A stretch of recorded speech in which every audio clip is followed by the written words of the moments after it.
It's not just a phone, it's a selfie expert. So OPPO says, but does the F1 cut certain corners to make it so? Does it even live up to its own moniker? Well, that's what we're here to find out. I'm Jules Wong, and this is Pocketnow.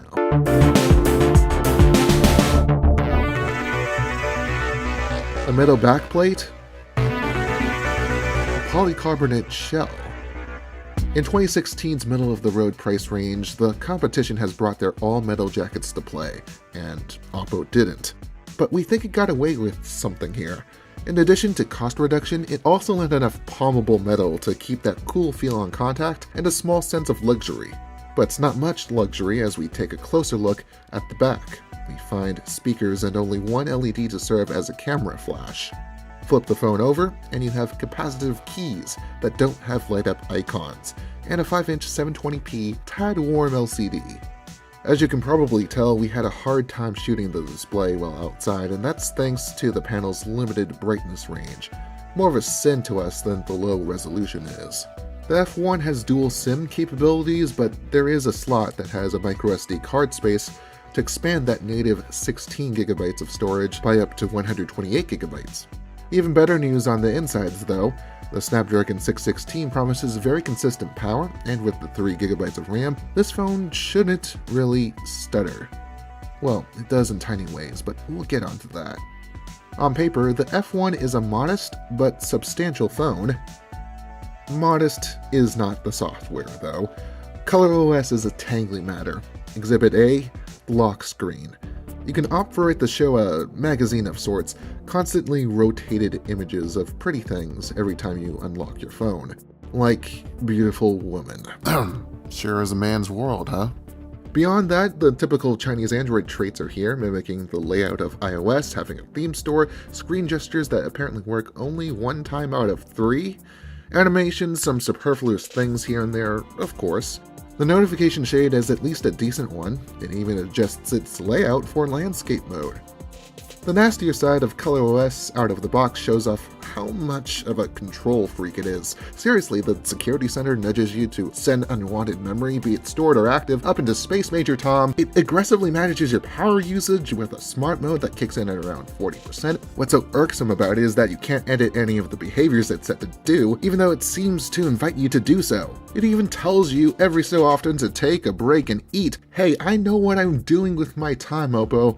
And it doesn't help that you treat every calendar event like it's an alarm. OCD much? Now, viewing the larger software picture, we hope that OPPO is making progress with its Spectrum UI project.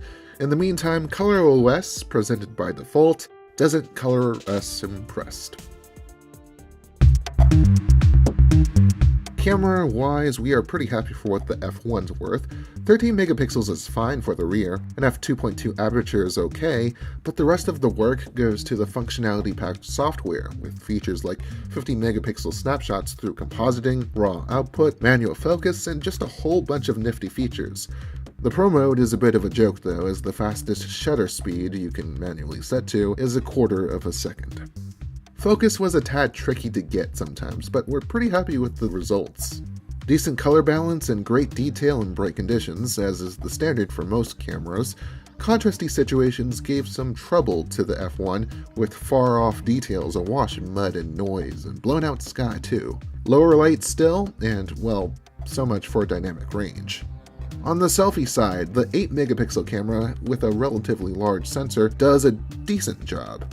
The Beautify lens is as overpowering as ever, but beyond that fluff, it's certainly good on the detail side, and even in the dark where, yeah, that's pretty bad overall, but it'd be a few shades darker on similar phones. Is it a selfie expert at €229? Well, we'll go as far to say that it's right among the better selfie takers, even in the upper price ranges. But expert is a little too boastful. Our performance notes will be short. OPPO doesn't have an American version of the phone out, leaving our unit stuck on edge. For most of our test period, we opted to carry around a hotspot to use the phone.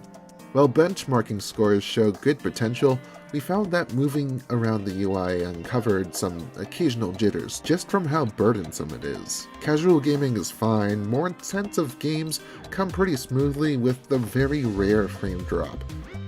Battery-wise, we couldn't really get an accurate picture. The day we had our T-Mobile SIM in it, the F1 lasted us 9 hours all told.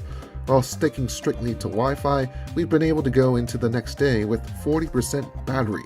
There's no VOOC rapid charging as there is on other OPPO phones, and for how pushy ColorOS is about saving battery, it doesn't give any duration info.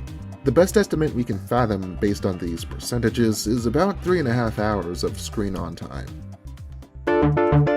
It's €229, 20 more than what the Honor 5X goes for, but in some key specs, the F1 does outsmart its Huawei competition. And in spite of the very bloaty, sometimes dysfunctional software, the hardware carries through it admirably, and there are good cameras packed in for the cash. While we don't have reason to wait for an update to Marshmallow, given OPPO's software track record, there is hope that it may come in the form of a Project Spectrum ROM. Now, if you're willing to forgive a pretty bad display by this year's standards, OPPO definitely has a great value proposition in the F1. While its main selling point, the cameras, are fine, they're just fine. Ahead of the pack, but only by a stone's throw. And you could say the same about the rest of the innards of this thing. If that irks the future-proofer in you, the F1 should probably be out of the running. If it's not, well, put a little work into it, and this device should treat you well. It certainly has for me. Thanks for tuning in. If you've liked this video enough and are on YouTube, well, hopefully you have hit that subscribe button as well as that thumbs up too. And to our Vessel viewers, well, thanks for checking us out. Of course, there's more to come at Pocketnow.com and all the social sites as well. My name is Jules Wong, @PointJules on Twitter. For all of us here, there's more coming your way soon.